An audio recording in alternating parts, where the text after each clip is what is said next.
దేవుని పరిశుద్ధ నామమునకు మహిమ కలుగును గాక. ప్రియులారా, ప్రభునామన మీ అందరికీ వందనాలు. దేవుని వాక్యం ధ్యానిందాము. రోమాపత్రిక 8వ అధ్యాయము 26వ వచనం. అటువల ఆత్మయు మన బలహీనతను చూసి సహాయము చేయుచున్నాడు.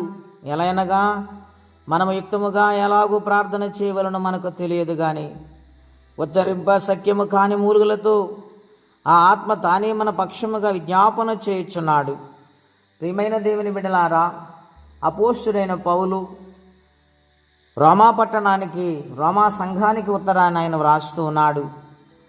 ఈ ఉత్తరములో వ్రాయబడిన మాటలు, ఆత్మ మన బలహీనతను చూసి మనం ఎలాగూ ప్రార్థన చేయాలో మనకు తెలియదని ఆత్మే మన పక్షాన ఉచ్చరింప సఖ్యము కాని మూలుగులతో విజ్ఞాపన చేస్తూ ఉన్నారు.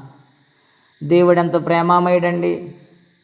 మనకు ఆయనతో ఎలాగ మాట్లాడాలో తెలియకపోయినా మనను గూర్చి, మన యొక్క జీవితాన్ని గూర్చి, మన బ్రతుకును గూర్చి ఆయనే విజ్ఞాపన చేస్తున్నారు. ఆయనే మన పక్షాన నిలబడి ఉచ్చరింప సఖ్యము కాని మూలుగులతో ఎంత వేదనతో ప్రార్థిస్తున్నారు.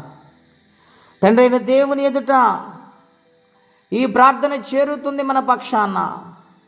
అటువంటి ఆత్మ మనకు సహాయము చేస్తున్నాడు గనుక దేవుని ఆత్మయందు ఎల్లప్పుడూ కూడా నిలకడగా ఉండి సహాయము కోరుకునేవారుగా లోబడి జీవిందామా. మన సమస్య ఎటువంటిదైనా, మనకు ప్రార్థన చేయటం రాకపోయినా, మనము విజ్ఞాపన చేయడం రాకపోయినా మన పక్షాన నిలబడి పరిశుద్ధాత్మ దేవుడు సహాయం చేస్తూ ఉన్నారు. ఆయన ప్రేమంత గొప్పదండి గనుక ఏ విషయంలో కూడా కృంగిపోవద్దు.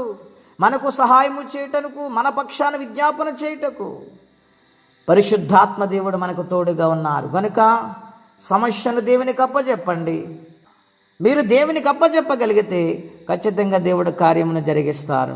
ఆత్మ సహాయము చేస్తూ ఉన్నాడు. కాబట్టి ప్రియులారా, ప్రార్థిస్తున్న ప్రతి ఒక్కరూ కూడా నేను భయపడను, నా పక్షానైనా ఉన్నారని గొప్ప విశ్వాసముతో ప్రార్థించండి. దేవుడు నిశ్చయముగా కార్యము చేసి మేలు చేస్తారు. అటువంటి కృపా తీర్మానం పరిశుద్ధాత్మ దేవుడు మనందరికీ దయచేయునుగాక. ప్రార్థన అండి.